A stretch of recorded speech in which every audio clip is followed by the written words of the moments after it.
Victoria 3's Great Wave DLC has come, and it brings us a revamped naval system, tying the power of an empire to project power and conduct diplomacy, whether friendly or hostile, directly to its fleet. It also comes with mechanics around building and selling ships to further deepen the naval mechanics. Alongside that, there's a bunch of journal entries for Japan and content for the likes of Ryukyu and the Ezo people of Hokkaido. Cool stuff all around for sure. However, I need to begin this review with a handful of important clarifications. First of all, I was sponsored by Paradox to make a video on this DLC, and that includes an affiliate link where I get paid if people buy this DLC. That's a rather obvious conflict of interest, so just putting it out there. It should be noted that nothing I've signed or agreed to prohibits me from reviewing the DLC as positively or negatively as I like. Second, and perhaps more importantly, reviewing this DLC is excruciatingly hard for me due to how barely functional much of the early access builds I had were. It's always hard to judge a product for what it is on release when you've only experienced it in pre-release. However, many of the early builds I played on were so non-functional that I just couldn't really play the game meaningfully. Thankfully, as of April 26th, there is a pretty stable build that I think is likely a good representation of how the release version will be, so I think I can provide a review. But what I won't comment on is more minute details, like the balancing of the new ship types and stuff. That's the kind of thing that I can't have much of an opinion on due to my limited play on playable patches. To help counteract this, I also mostly didn't record my playthroughs, as I can get through more games faster without losing performance to recording, so that means the background footage will lack some variety, but it also means I was able to play more campaigns on the stable build to get a better idea of the game. That said, I think the most important stuff to look at is more the broad impact of the mechanics provided in the Great Wave, and I think you've got quite a few hits, alongside quite a few misses here. Mixed Bag feels extremely appropriate for Great Wave, so that just begs the question, does the good outweigh the bad? I'm stuck on this issue, because I think different players will have different reactions to some of the stuff that I'll be talking about here, so rather than waffling, let's get into my thoughts. The first major piece of this DLC and its accompanying update is the Navy Rework. Ships are now significantly more customizable and significantly more important. The main thing I want to look at is how managing navies and ships has become so central to the imperialism of the game. Because interests are now a dynamic system wherein your nation's interests are defined by where the navy goes to project power, you need to pay a lot more attention to how you assign your navy to the many sea nodes on the map. In past patches, it was pretty common to just have one gigantic fleet that maybe, if you were feeling like a tryhard, you'd occasionally split it in half, but otherwise, you would just use it as your one monster fleet. That is no longer really a good idea, as then you'll only be able to project power in a small area. Instead, you'll want to make many navy groups which can spread your influence around, so that you can have interests in all the places you'd want to be involved with. I'm of two minds here, and this will be a pretty common pattern in this review. On one hand, I like that the system is more dynamic and gets you to value your navy and pay attention to it, and yet, on the other hand, this also makes managing your navy much more of a pain. You've got to split your focus between more things now in Victoria 3, and to be honest, I don't know if I want that. Focus is worth giving to a mechanic if it feels like the outcome of my choices aligns with the magnitude of effort I put into that mechanic. With the navies currently, there's not really a way to use them for in-depth strategic decision making. Instead, you park them in the sea zones where you want interests or trade, and then you have to babysit them because the admiral might randomly die, and if he does, then the fleet will return home. There's an absolutely insane step backwards here that I just can't comprehend, and that's that now armies and navies can only have one leader. Yes, this reduces general spam, but it also means that an army or navy can go from full leadership to suddenly having zero organization and returning to home base off of the death of one guy, and if you're not looking with a very keen eye, you will indeed suddenly lose your interests across the map as one of your navies returns home. So you're faced with a choice, and it's a very easy one to make for me personally. One, you either full stack your navy into a death stack so it's easier to manage, and just project your power in one region at a time, or you deal with having many small fleets and babysitting them. I get the feeling many people will opt for option 1, as option 2 is catastrophically bad for the actual gameplay experience. Now I would say that option 1 is harmed by having your navy leave gaps in places that the AI will exploit, but I should also add that the AI does not yet know how to use the new naval mechanics in any reasonable measure. This pretty much always happens with a Paradox DLC, let alone a Victoria 3 DLC, and is something I'm sure will be iterated upon in the future. As for right now, which is April 28th, the AI is entirely under-equipped for these new mechanics. This makes nations like Britain much weaker than you'd expect, since they don't launch naval invasions much, and it also means they often don't get Hong Kong, but it does happen sometimes. It's gone from a near certainty in previous patches to maybe a coin toss with these new naval mechanics. Now, this is actually where I think I have the most negative stuff to say. Aside from ship designing, which isn't exactly deep, and from the new interest system, which is cool in theory but tends to create a lot of busy work, What else has the Navy Rework really given us? Piracy is a mechanic I failed to engage with because I couldn't actually get it to work in my time with the game. Now, call this a skill issue, call it an early access woe, call it bad UI, whatever. I set my guys to privateer, nothing happens every time I do it. I've heard reports from other folks in the early access builds that it gives basically nothing for the market, and then from other folks as well that it gives way too many goods for the market. I suppose it'll depend on what trade routes are coming through the area. That said, let's be nice and let's assume that this will get fixed up and become a useful mechanic, and we'll see unrecognized powers building economies on stolen goods. Is there anything else to offer from this update? The answer is kind of an astonishing no, if we're being honest here. The ability to assign navies to multiple sea zones does, in theory, reduce the headache of running the navy, but it's entirely counteracted by the need to manage your fleets and their admirals, which is a gigantic headache. Do you guys remember the trade update? How it reduced busy work and made the system deeper? Look, we all know Charters of Commerce was the most goated thing Victoria 3 has had to date, and not everything has to be as good as that DLC. It's a tough bar to clear, and a DLC can fall short of that and still be good. But the principle of less busy work, more depth is a complex one to balance. The Navy feels like it has reversed this concept. There is now more work to do, and very little depth to go with it. Back to shipbuilding, since it feels relevant here.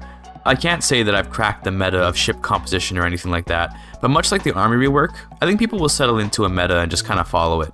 There's not enough difference between the ship modules or between the tiers of ship upgrades and downgrades that I feel like I'd want to pick different builds based on my needs. I mostly just wait until ironclads to really build up a navy, as those can actually transport troops, and then I make ironclad capital ships, the yellow ones, and a throwaway count of cruisers, the blue ships. Later on, you can add subs and stuff, but let's be real, many people do not play into late enough game scenarios to even use the super late game ships. That said, as you get later ship types, your options for special modules do open up, so the meta might evolve for the late game quite a bit. Unfortunately, very few players ever get that far. With that, what else can I even talk about when it comes to the Navy? I do like the direction the DLC is taking the Navy in, which is turning it into the arm of your empire. This is good, and I do also like making interest something which you must more actively pursue. If you want interest in a region, it'll cost you a portion of your Navy. I just wish a couple things weren't so awful in terms of how they affect the play patterns of the game. It feels so disgustingly horrible every time an admiral dies and the Navy comes rushing home. There are a ton of UI issues here, by the way, such as the merge button for navies, which is an excellent addition, by the way, requiring that the navy have sailors in it to be clickable. Nowhere does it say that the merge button isn't clickable because of this or that reason. It just isn't clickable, and you have to kind of guess what the issue is. UI can be improved, bugs can be fixed, and balance can be redone, but it does feel like the Navy Rework isn't offering enough to shake up the game except for busy work. Remember, the Great Wave is an expansion-sized DLC. Thus, it is on the same tier as something like Sphere of Influence. Sphere of Influence did shake up the game a lot with its power blocks, which gave us good reasons to invest in other nations, to conduct diplomacy, and to make important, exclusive choices about how we assign our power block mandates. That said, Sphere of Influence did kind of settle into a meta, with some stuff being better than others, but even then, different builds could use different power blocks quite effectively, and there are lots of options, the existence of which is quite welcome, even if they're subpar. I think the big question here to answer is, does the busy work of managing this more hands-on Navy system warrant the addition of a quality versus quantity type of Navy building system? To me, the answer is a resounding no. In its current form, I actually prefer just setting interests how the old system was, even though it wasn't very interesting, because boring beats tedious, and right now, the Navy system is a bit tedious. Now look, I know that was a pretty harsh read on the Navy rework, and I think it's important to add here that I like the bones of these changes. It just needs more to justify its price, and more to justify pulling me away from better core mechanics like the economy building. That all aside, we can now look at the Japan narrative content, which is the other half of this DLC. Japan has always been a favorite nation to play in Vic 3, but also one of the biggest noob traps out there. It's an unrecognized nation with a huge and highly literate population that just loves becoming radical thanks to that. It also has a strange economic build, as Japan can industrialize, but it takes time and needs to be balanced with that highly radicalized population. Japan was, in the past, a very slow nation to play. You need to build up to fix your laws, then get the tech to take on the likes of Korea or China.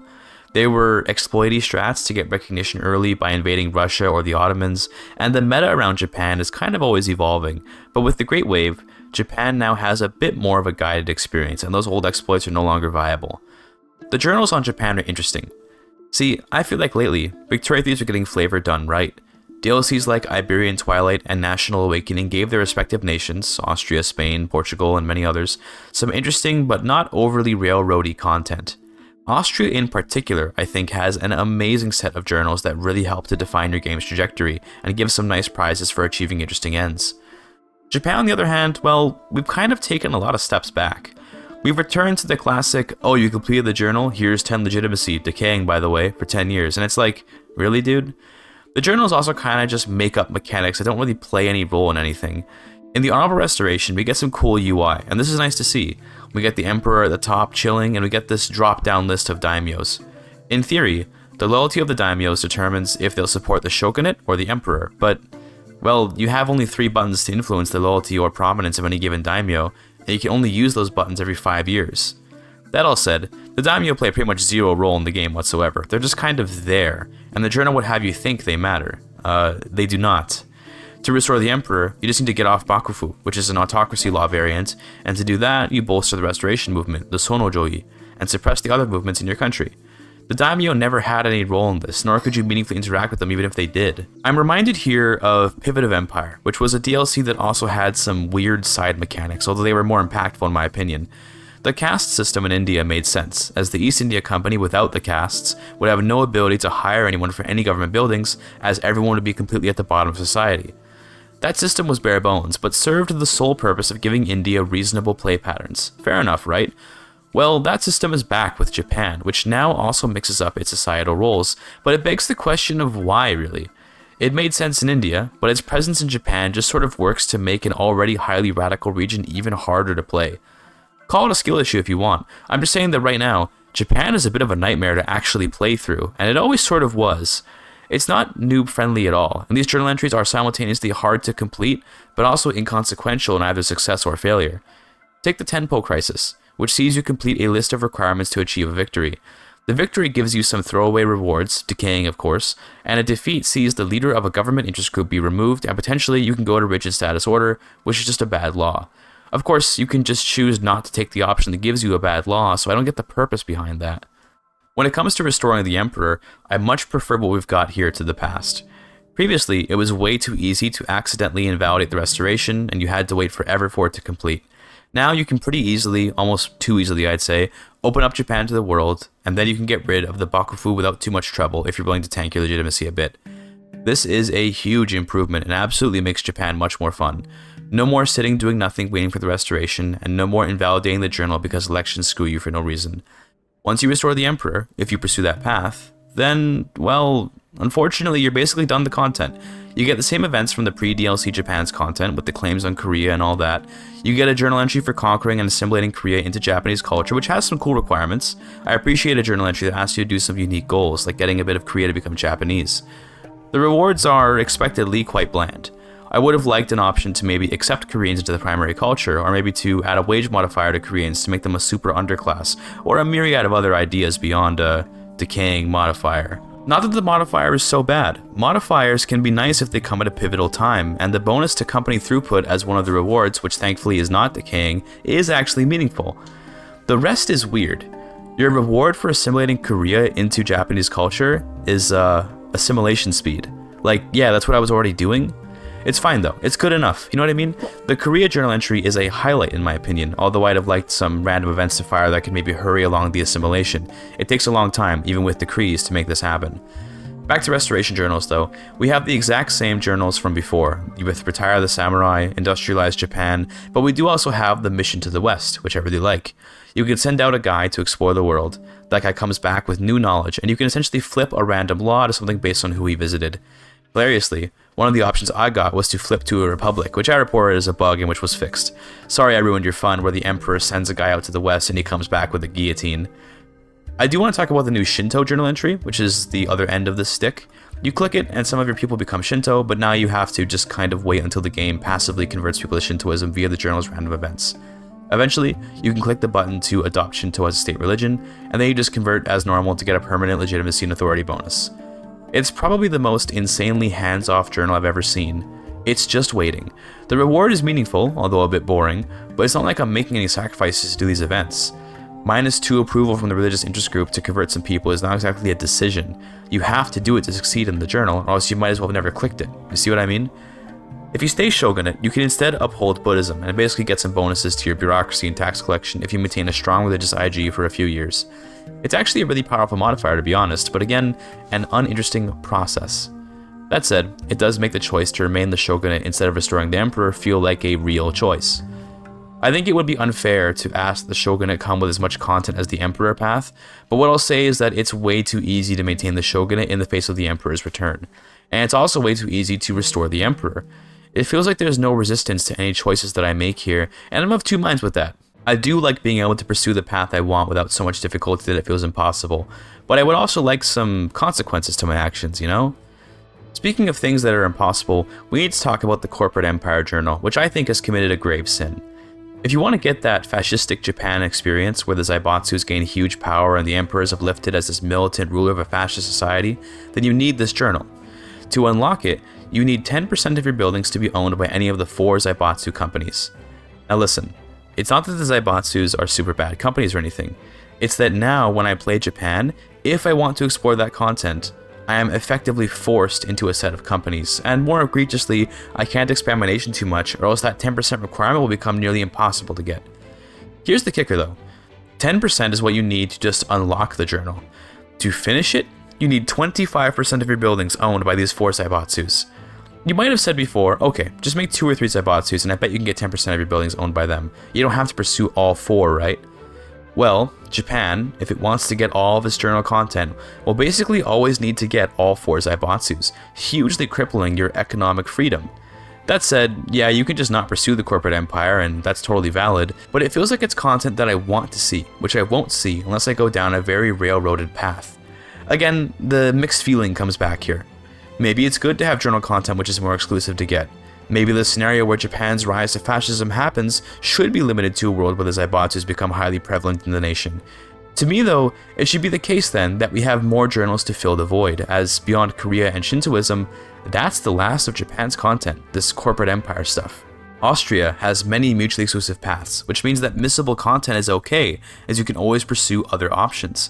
Again, I really liked National Awakening, although I know it got mixed reviews. I don't know, to me those journals were quite masterful, even if some of the mechanics were hit or miss. Same goes for Iberian Twilight, which also had amazing, multi-path journals, with excellent rewards and cool flavor.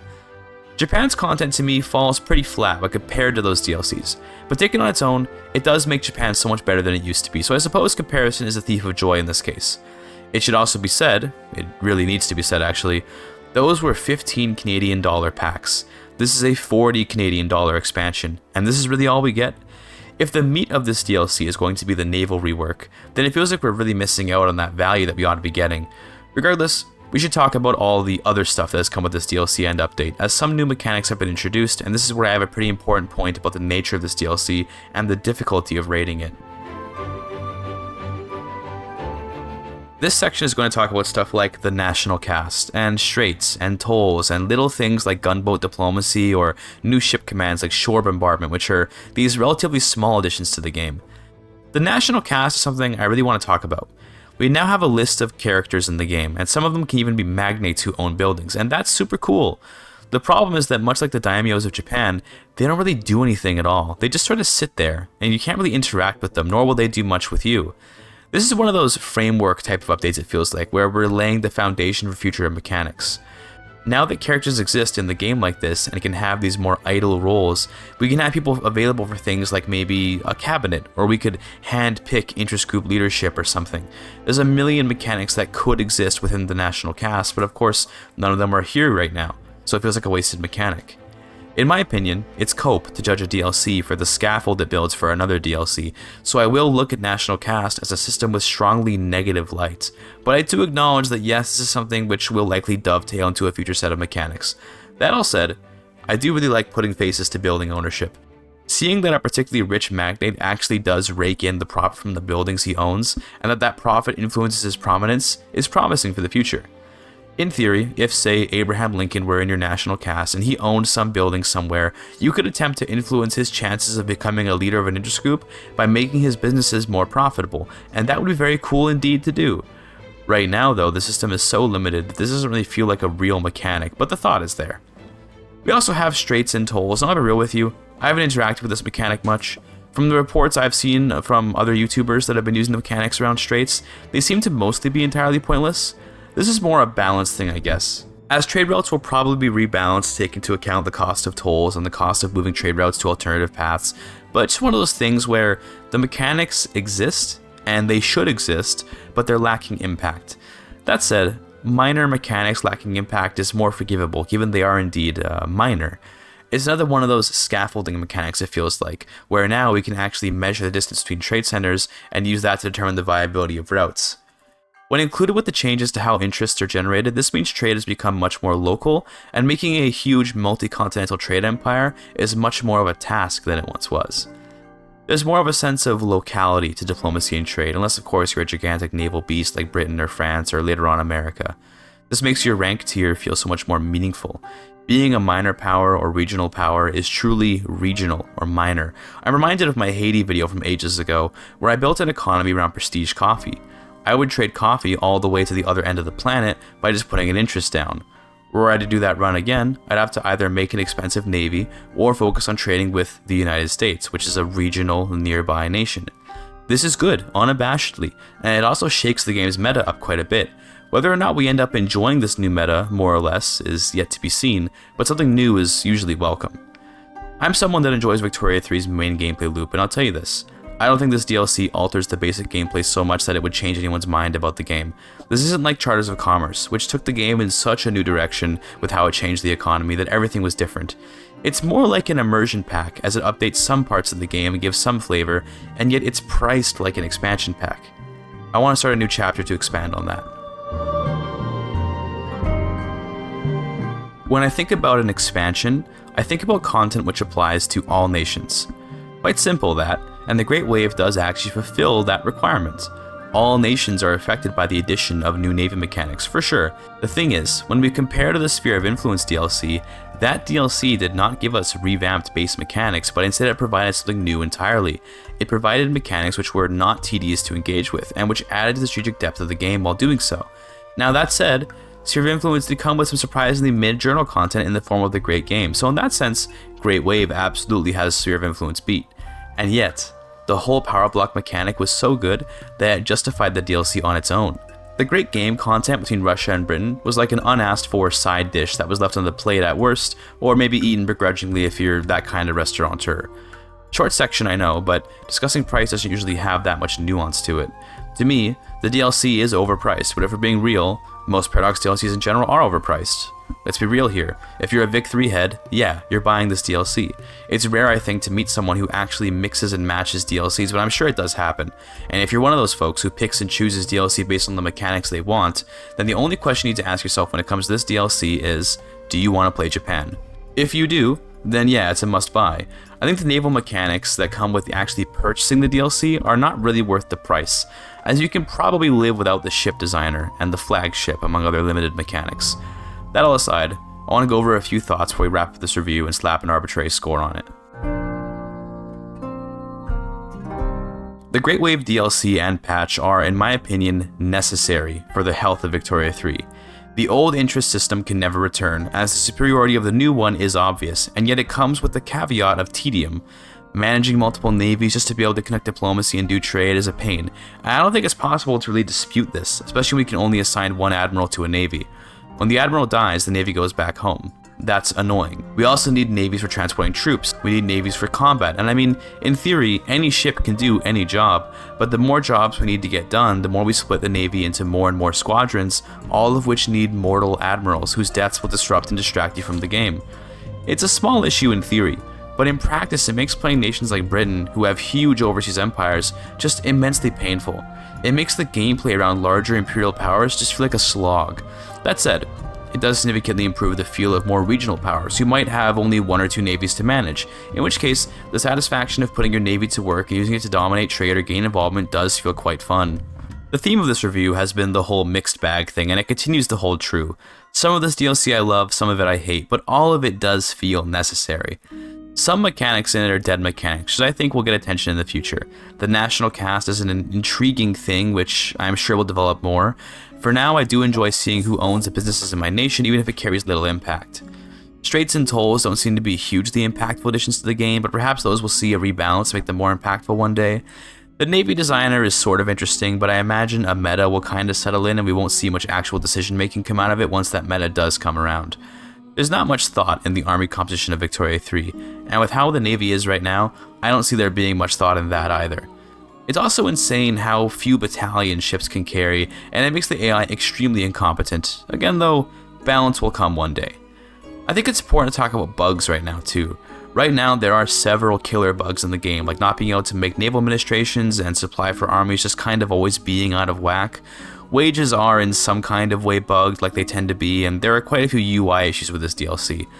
I don't usually let bugs affect the score too much because we all know that they'll be patched one day, and that holds true for Great Wave. I won't be judging the DLC too harshly for those bugs. The Japan content is a big step up from vanilla Japan's content, and while it feels like a step down from Austria and Iberia's content, a step down from such a high level is still a middling to high level itself. Japan's content only feels inferior in comparison to excellent DLCs that came before it, so with that in mind, I'd actually call it pretty good, at least up to par, if not outright good. The Japan content can feel a bit too easy to glide through, but at the same time, I'm not always opposed to journal content which leans more into the fun instead of the challenge. Not every journal needs to be a checklist of difficult things, and indeed, Japan does have the Tempo Crisis for a somewhat demanding challenge for those who want something with more bite. When it comes to the overall value of the DLC, it certainly feels overpriced, and that does affect the score. This DLC, while good in some ways, simply does not feel like it ought to be 40 Canadian dollars. I think that's about 30 American for those that aren't fellow Canucks like me, but that also feels too expensive at 30. The thing is, what do we expect from Paradox anymore, right? I just think Sphere of Influence gave us better value for the same price. Regardless, all that said, I'd like to give Great Wave a 6 out of 10. I think it really could have hit that 8 or 9, maybe even 10, if it didn't insert so much tedium into the game and if it had more to offer. I know it's harsh, trust me, I know, but it needs to be made clear how much it drags the game down to have to manage these fleets and how little the Navy designer and other miscellaneous mechanics actually add to the game. That said, the changes to interests and the importance of the Navy are necessary steps in the game's development, and the Japan content itself makes a previously tedious nation into one which is way more fun to play. I know it's a bit ironic to say here now, but, well, I got an affiliate link with Paradox, so if you were convinced to buy the DLC off this review, consider using my link to do so. That's obviously a massive conflict of interest, but if you feel anything I've judged here has been unduly influenced by my connection to Paradox, then, let me know your thoughts down below and we can talk about it. I am genuinely very curious to see what the community thinks, because it could be that the micro on the Navy is actually exactly what everyone wanted. I can be quite out of touch sometimes, and if I am, I'd like to know that. With that, I hope you got something out of this review. Thank you for your time.